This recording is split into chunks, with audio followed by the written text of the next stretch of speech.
All right, so we're in Matthew 15. And Matthew 15 has basically three primary topics in it. It's almost in every Bible, it divides it up with a little subtitle. That which defiles, the faith of the Canaanite woman, and feeding of the 4,000. These stories are extremely parallel in Mark 7 and 8, in the Mark 7 and 8 account. I mean, they're almost word for word, nearly. Most people think that somebody was copying somebody, had the other one present. Mark believed to be the oldest one, so they would suggest that Matthew was actually sitting there reading Mark and using that as one of his sources. That may or may not be true. But the words are so similar in many cases, we would think that they were actually having to look at something. However, we have to remember that most stuff in those days was done by memory. Stories were told that were not written down, and so you would tend to memorize them like we do songs. I mean, I can sing, many songs, you wouldn't want to hear that, but I can sing many, many songs from memory, the exact words that were written. And so I'm not looking at a text of those words, I'm remembering those words. Of course, songs are a little easier because they're rhyming poetry usually. But people in these days would memorize a verbal story, word for word, and would repeat it as, they would tell stories. And so books were extremely rare in this time, and even though a fair number of people could read, Jesus could clearly read. It says on several occasions he read, In fact, the Jews were fairly well educated if you were in a Jewish family because you went to a Jewish school there. But nevertheless, the stories in Matthew and Mark 7 and 8 approximately, are virtually identical to these stories that we're going to read in Matthew 15. So let's begin with the beginning, which says, that which defiles, as the subtitle in mine. Said, he has come from the feeding of the 5,000 in the previous chapter. John the Baptist was beheaded, and he has some rows with the Pharisees, and then he feeds the 5,000, and then he leaves that area. It says, then, in verse 1 of 15, some Pharisees and teachers of the law came to Jesus from Jerusalem. So they made a special trip and asked. Now, it's not clear if they were messing with him or honestly asking the question. It doesn't really say. Why do your disciples break the tradition of the elders? They don't wash their hands before they eat. And as you know, your mother and grandmother always told you to do that. They didn't really know about sanitation.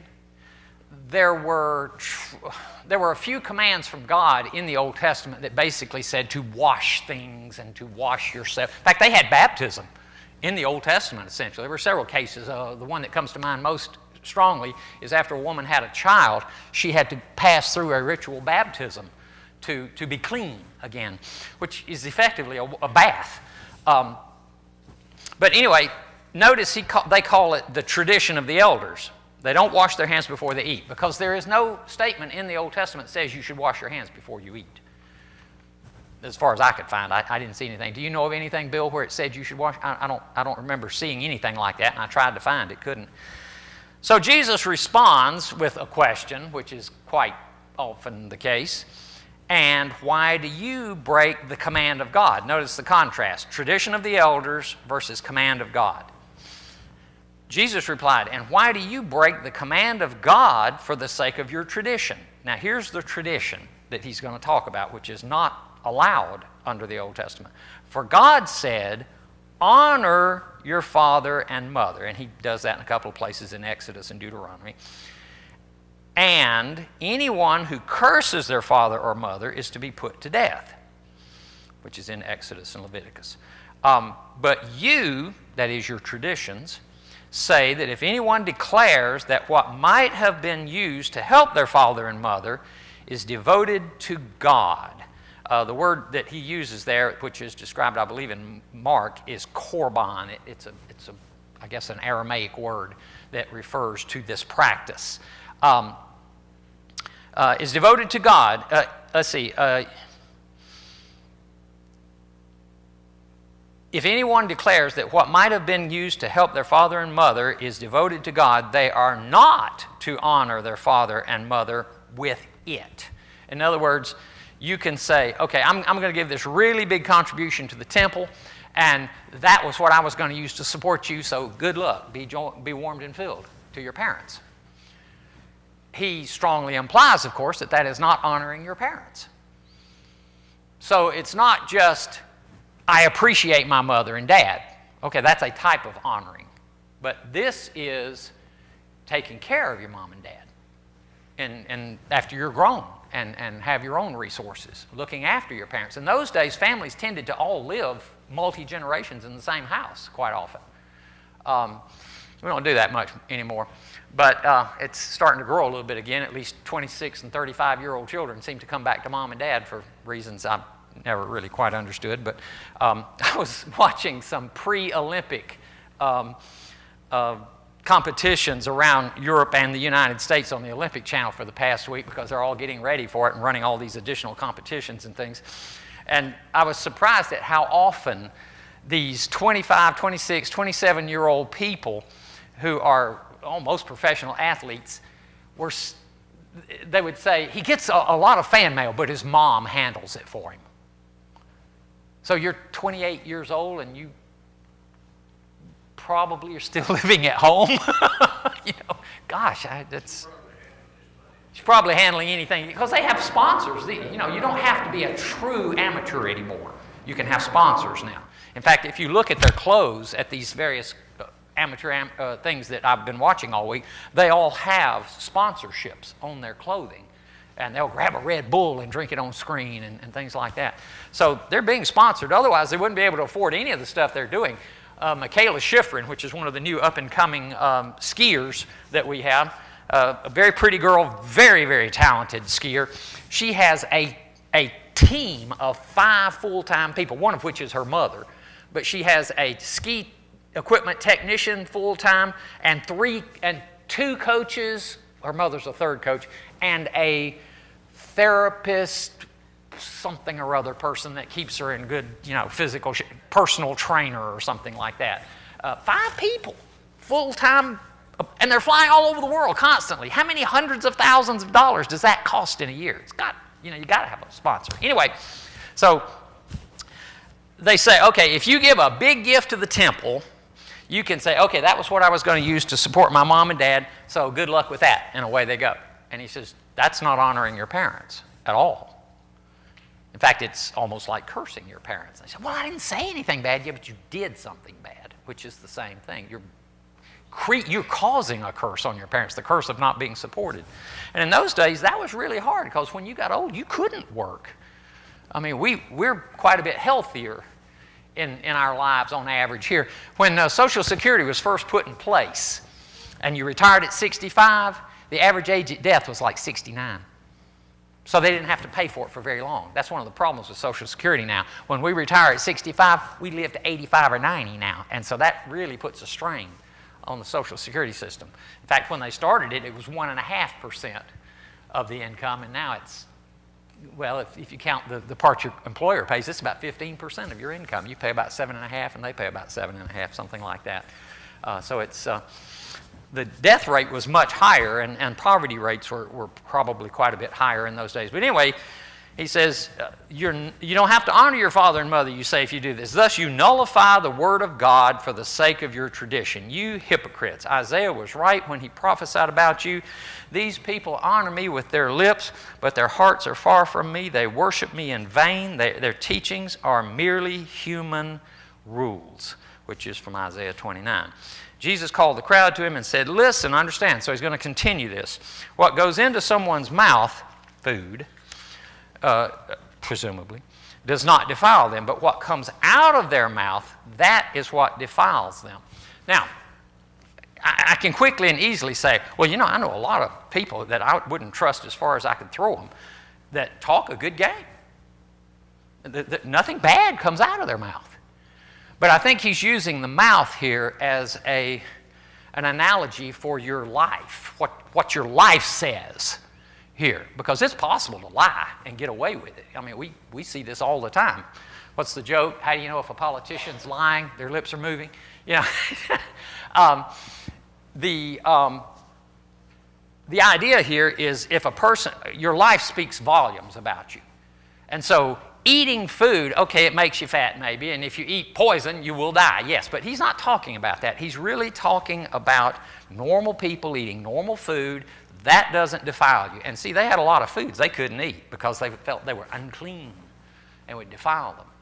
And he's using that as a follow-on to the washing of hands. And these guys were so much into it, you know, they would make big ceremonies. They would hold out their hands, and a servant would pour water over their hands, and they would dry their hands, or they would dip their fingers in the water and everything. And at another place, he commented about how you'll polish and clean the outside of the cup, and you just leave the inside dirty. It's like a grave that you've made real pretty, and it's full of dead people, you know.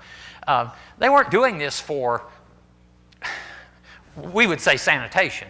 They were doing it for show. You know, oh, look at me, I'm so righteous. I clean my cups and plates and make them shiny and pretty and everything, but it's got crud on the inside, which I don't care about because you can't see that. So anyway, he calls them to them, and he says that what comes out of your mouth defiles you. Then the disciples came to him and asked, do you know that the Pharisees were, I love this sentence, do you know that the Pharisees were offended when they heard this? That's a new concept. I haven't heard of anybody being offended lately by speech. Have you? No. It seems like if you say, I love my children. Oh, that's so offensive because you don't love all the other children in the world. Well, I'm not talking about all the other children in the world. Yes, but you should not have shorted it. You should have included all the other children in the world. Oh, okay. I love my children and I care about other children in the world. Yeah, but you didn't say you love them. You know, a certain political figure, I've said on a couple of occasions, could give everybody in the United States a solid gold brick weighing 30 pounds. And somebody would be offended because it's too heavy to lift. You know, it should have been solid gold coins in small sacks, you know, because, you know, okay. But they were offended when they heard this. And so he goes, okay, now you got to figure out who he's talking about here. He replied, every plant that my heavenly Father has not planted will be pulled up by the roots. Leave them. They are blind guides. If the blind lead the blind, both will fall into a pit. In other words, thank you, I don't care that they got offended. I'm thinking about getting that T-shirt. They actually have one that says, thank you, I don't care. People are always apologizing to me in the line, you know, at Walmart, because I had to wait several minutes. I go, thank you, I don't care. I'm retired. I really don't care. I'm just glad to be standing here breathing. But he says, you know, basically these are plants. These Pharisees are plants, or their attitudes and their teachings are not the teachings of God. And these teachings are going to be ripped up by the roots and thrown away, basically. And the people with them. There's another place where Jesus is talking, in John, where Jesus is talking about, you can't be my disciple. I'll have to paraphrase it because I didn't look it up. Basically, he says, you're going to have to drink my blood and eat my flesh to be part of me. And it says a lot of his disciples just left him at that point. And we would have said, well, why didn't he run after them? You know, I didn't mean it the way you took it. You know, I meant it spiritually. And it says he just let them go. And then he turns around to the disciples that stayed and he says, are you going to go too? And they go, we don't have any place to go. That's a good reason to stay, I guess. They didn't say we have faith in you. They just said, we don't have anybody else to go to. We're stuck with you. And his attitude in this had to do with, you know, some people are just not called. They just don't listen to the call of the Spirit. And they will take offense at, you know, spiritual sayings and statements, and if they do, that means they're just not listening to the Spirit at all. They can't make that jump from the physical to the spiritual. And we need to be very, very careful when Jesus talks sometimes, because he talks strongly in hyperbole. Hyperbole is an overstatement. You know, I've told you 1,000,000 times. Oh, no, you haven't done that more than 500,000 at most. I've told you a million times not to do so-and-so, hyperbole. And he does that sort of thing a lot. Remember when he was talking about calling the disciples, and the guy says, well, let me go and bury my father, and let me go say goodbye to my family. And he says, no, you got to hate your family to be with me. Did he actually mean you have to hate your family? That's a hyperbole, isn't it? It makes no sense at all to hate your family. So he speaks in hyperbole a lot, and those who are in tune with the calling of the Holy Spirit, which is out there talking all the time, a lot of people just don't hear it. And we need to consciously try to hear it so that when he says something, we understand what he means, or try to understand what he means, rather than just taking it on total face value. Because sometimes things he says are pretty strange. Like, just forget about these Pharisees. They weren't planted by God, and they're going to be ripped out by their roots. And Peter, in verse 15, says, explain the parable to us. Basically, he took this as a parable, the plant being pulled up, an allegory, an analogy. He says, are you still so dull, Jesus asked them. Don't you see that whatever, going back to the mouth, whatever enters the mouth goes into the stomach and then out of the body. But the things that come out of a person's mouth, we see that as out of one's life, because you can hide these things. The things that come out of a person's mouth come from the heart, and these defile them. For out of the heart come evil thoughts, murder, adultery, sexual immorality, theft, false testimony, slander. Okay, those are words, false testimony and slander.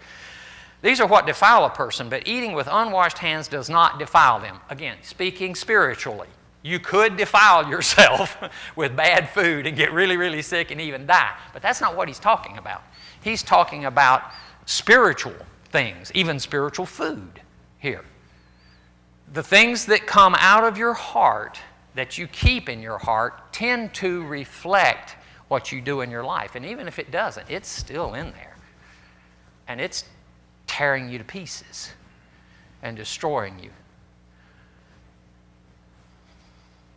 There's I made a note here. I said sanitation is not the issue. He's not talking about sanitation. He's talking about spiritual applications of, garbage in, garbage out kind of things. In another place he talks about your eyes. The eyes are the lamp of the body, and light goes in and light comes back out. In effect, in some ways. So sanitation is not the issue. There's a verse in Ephesians 4:29 that is very closely related to this. About your words. It says, do not let any unwholesome talk come out of your mouths, but only what is helpful for building others up. Notice the qualifier here. Only what is helpful for building others up according to their needs, that it may benefit those who listen. In other words, we should speak words and consciously try to speak words that are helpful. Not mean, and I'm being mean because I love you. Okay, you're just being mean, I'm sorry. But we need to find ways to be helpful to people by our words. And that doesn't mean beating them over the head with the Bible. It doesn't mean loving and constructive criticism. You can do that in ways that... In fact, Jesus told the women whose husbands were not believers, don't say a word to them. He says, the way you're going to win them is by your life, how you live. And if you don't win them, well, that's too bad. But don't beat them over the head with criticism. That's just going to alienate them even more. That doesn't mean you can never give a person constructive advice, but you need to be very, very careful. They need to want it, or at least be receptive to it before you do it. But we need to be careful what we say as well as what we do, because that's part of what we do. Any comment on this section about the things that defile us? Again, he's not talking about physical defiling. He's talking about spiritual defiling. Bill, you've been remarkably quiet this morning. Are you just chilled? Oh, okay. I'm just checking, because usually you're looking something up and adding and helping, and Judy will add something and help. And I was kind of depending on that. Okay, the faith of the Canaanite woman.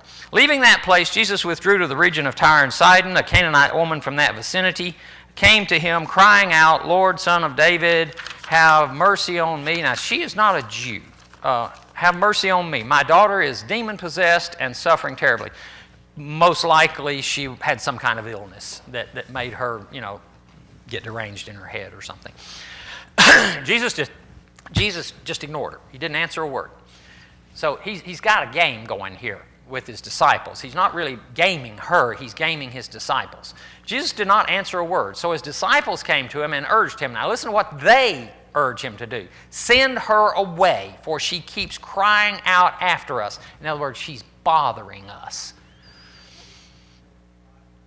Crying out after us. He answered. Now it's not clear if he says this to the woman immediately or not.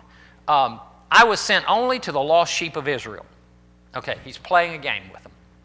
The woman came and knelt before him. Apparently, she had not heard what he had just said. She knelt before him. Lord, help me, she said. He replied, it is not right to take the children's bread and toss it to the dogs. Now, again, I think he's talking to the other people around him because they thought of her as a dog. He does not. But he's talking, I think, to the people around him. But she hears him, of course. It's not right to take the children's bread and toss it to the dogs. Yes, it is, Lord, she said. She's contradicting Jesus right here. It is so, done it? Yes, sir. This is probably a popular personal proverb that the Jews used. I imagine so. It doesn't come from Scripture. It doesn't come from it's not Scripture. And of course, Jesus in another place says, don't cast your pearls before swine. So something that everybody has heard. Oh, yeah. And he's playing a game with the people. Of course, the woman is the object of the game or the recipient of the game, but he knows what he's going to do already. So she said, yeah, it is. Even the dogs eat the crumbs that fall from their master's table. Then Jesus said to her, woman, you have great faith. Your request is granted. And her daughter was healed at that moment. I think he intended to do that all along. That persistence pays off. So. Yeah. Well, I don't know how she learned about him, but this woman who was not a Jew found out about him, and she said, I'm going to go to him. I'm desperate. My child is sick. What would we not do for our children? What would we not do for our children? And so she's there, and he says, you got great faith. Your child is going to be healed. But the story, I think, or the lesson here was not for her. It was for the people standing around. It really wasn't for her. It looked like he was talking to her, but he was really talking to the people around him and everything. Kind of like when the little children kept trying to come to Jesus and the apostles kept pushing them back. She says, let kids come on in. This is the kingdom of heaven. It was probably a lesson for the apostles as well as it was for the people. Oh, it was for everybody. It wasn't just for the 12. It was for everybody that could hear him around. Remember the story about where the woman with the issue of blood reaches out as Jesus is walking by and touches the hem of his garment? And of course, he's in this tight crowd of people pressing around him, and it says he says, who touched me? I felt virtue flow out of me. I don't know what that means. And people are going, you're being touched constantly. What are you talking about? He says, I felt virtue leave me. And then this woman comes to him and says, it was me. And he, of course, heals her right there. Most of the time, the lessons, in fact, I can't remember a single case where he does these things that it's more for the person healed or helped. I don't think that's why he's doing it. He's doing it to help them, of course, and he is helping them, but the lesson is for the people that see it. It's not for the person so much as the ones that are healed. Okay, so he heals her daughter. Now we get to the last section, which we only have about 7 minutes here. He fed 5,000 people in chapter 14. And both Mark and all four Gospels speak of the feeding of the 5,000, but Matthew and Mark both mention the 4,000. And Jesus, some people say, well, maybe that was a confusion of the same thing. No, they both separate them by a chapter, so they both happened. Now, they may not have happened as close together as it appears that they did, because storytellers in those days didn't necessarily tell things chronologically. They told them importance-wise, logically, or some other way, or the most interesting thing first, or the most interesting aspect of it last. We're very timeline-oriented in our society, and they were not so timeline-oriented. So these things could have been fairly far apart. It doesn't really make it. In fact, it looks like they're within days of each other. You remember in John, when he fed the 5,000, he mentions a little boy, and the others don't mention that. And in here, he doesn't mention where they got the bread and the fish. They just got it. So I'm guessing some of the disciples happened to have it with them. Jesus left there and went along the Sea of Galilee, where then he went up into a mountainside and sat down. Great crowd, this is a transition here, that could have been days later even. Great crowds came to him, bringing the lame, the blind, the crippled, the mute, and many others, and laid them at his feet, and he healed them. The people were amazed when they saw the mute speaking. See, it's more about what the people see than it is the individuals being healed. The crippled made well, the lame walking, and the blind seeing, and they praised the God of Israel. Jesus called his disciples to him and said, I have compassion for these people. They've already been with me 3 days. Wow, that's a long time. Out in the countryside. 3 days, they're having a real heavy-duty tent meeting. They're not even stopping for meals or going to bed. And they have nothing to eat. I don't want to send them away hungry, or they may collapse on the way. His disciples answered, where could we get enough bread in this remote place to feed such a crowd? How could they not remember the feeding of the 5,000? The 5 and the 4 are mentioned by Matthew in chapter 16, verse 9. Yes, that he actually specifically says in chapter 16, verse 9, you don't remember that I fed the 5,000 and then later fed the 4,000? And he teaches a lesson on that. Thank you. I meant to mention that, but I had forgotten.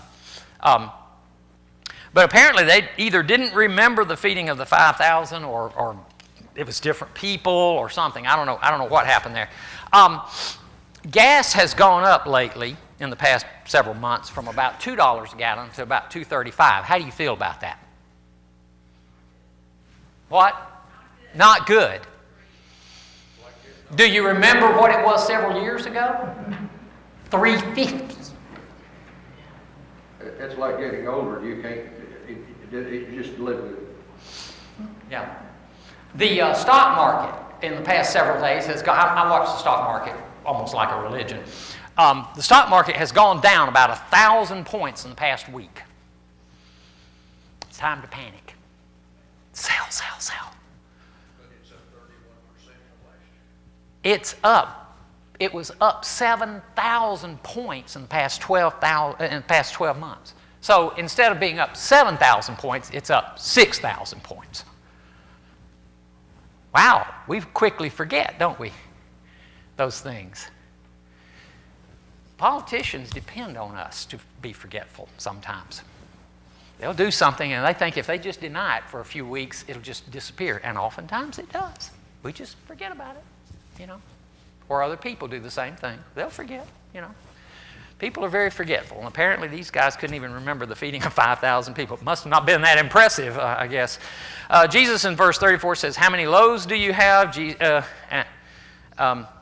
He asked, and they said 7. We have 7 loaves and a few small fish, which was typical of what they ate. They ate bread, and if they had meat, they had some dried fish or something. Usually it was bread and water for most people, which we consider a punishment in prison, but that's what they lived on, was bread and water for the most part, because you couldn't afford wine, and they didn't have Cokes at the time. Well, they had Diet Coke, but they didn't have regular Coke. Or they had regular Coke, but not Diet Coke, and nobody would drink that anyway. Got a picture of the sign there. There you go. In Nazareth. There you go, in Nazareth. They got a picture of it. The Chinese started in the People's Republic of Chinese had Coca-Cola when I was there in the 1980s. All they drank, though, was orange knee-high, for reasons I don't understand, but they had Coca-Cola in the little glass bottles, and there were 2 Chinese symbols on the front of the bottle. It didn't say, you know, it wasn't written Coca-Cola in English. It was just 2 Chinese symbols. And I said, what does that say? The guy says, Coca-Cola. And I said, what does that mean in Chinese? It probably means, you know, dog poop or something, you know. My name in Chinese, Cho Lochamy. I have my Chinese stamp, you know, Cho Lochamy. It means something like, you are the son of a jackal or something stupid like that. You know? Oh, man, because I asked them what it meant, and they said, you don't want to know. I said, okay. It doesn't mean king, good-looking, handsome. It doesn't mean any of that. No, it doesn't mean anything like that. Anyway, Coca-Cola. I said, what does that mean in Chinese? They went, enjoyable, delicious. I said, God wanted you to have Coca-Cola.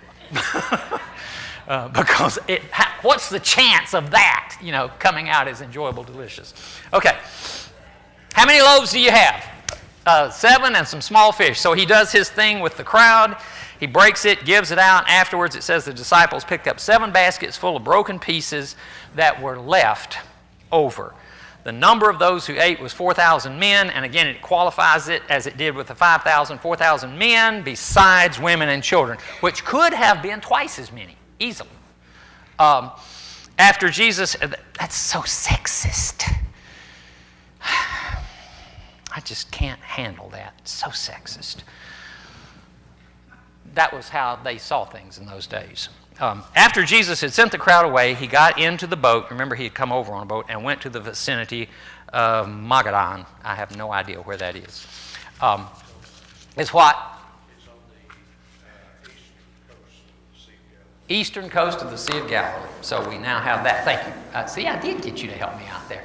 And according to the clock up there, it's 10:15. And